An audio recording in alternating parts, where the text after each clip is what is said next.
నాణ్యమైన ఉత్పత్తులు, అదే మరి బ్రాండింగ్.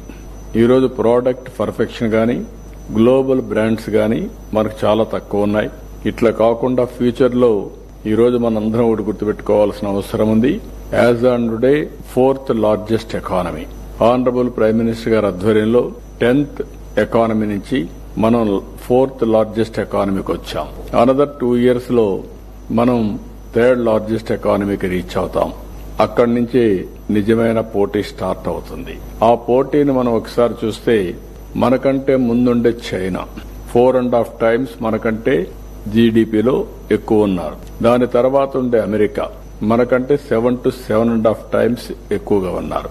కాబట్టి మనం కూడా హార్డ్ వర్క్ చేసి పోరాటం చేస్తే తప్ప, గట్టిగా ప్రయత్నం చేస్తే తప్ప ఆ స్థాయికి మనం రీచ్ కాం.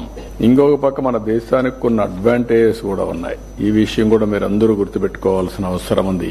Right time economic reforms. కొంత లేట్ అయినా సరైన సమయంలో ఎకనామిక్ రిఫార్మ్స్ వచ్చాయి. దానివల్ల ఆలోచన విధానం మారింది. ఇంకా సంపద సృష్టించడం సునాయాసమైంది.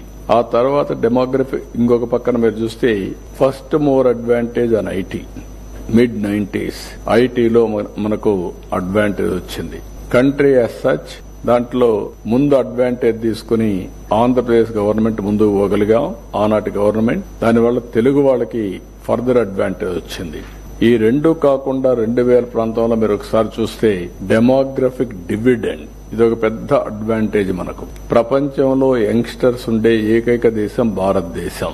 ఎప్పుడైతే యంగ్స్టర్స్ ఉండి టెక్నాలజీ అడాప్ట్ చేసుకుని ఈ యొక్క రిఫార్మ్స్ పూర్తి తీసుకుని వెల్త్ క్రియేషన్ కి, సర్వీస్ డెలివరీకి ముందు పోగలుగుతున్నారో ఈ రోజు ప్రపంచం మొత్తం మన వాళ్ళు రాణించే పరిస్థితికి వచ్చారు. ఈ రోజు ప్రపంచంలో మీరు ఒకసారి చూస్తే హైయెస్ట్ పర్ క్యాపిటల్ ఇన్కమ్ ఎవరంటే ఇండియన్స్. అందులో 30-35% తెలుగు కమ్యూనిటీ. ఇలాంటివి వచ్చినప్పుడు దీన్ని లాజికల్ గా తీసుకుపోవాలంటే చైనా కంటే బెటర్ గా, అమెరికాతో ధీటుగా పోవాలంటే చాలా ఎఫర్ట్ చేయాల్సిన అవసరం ఉంది. అందుకనే ప్రోడక్ట్ పర్ఫెక్షన్, బ్రాండింగ్ చాలా ఇంపార్టెంట్.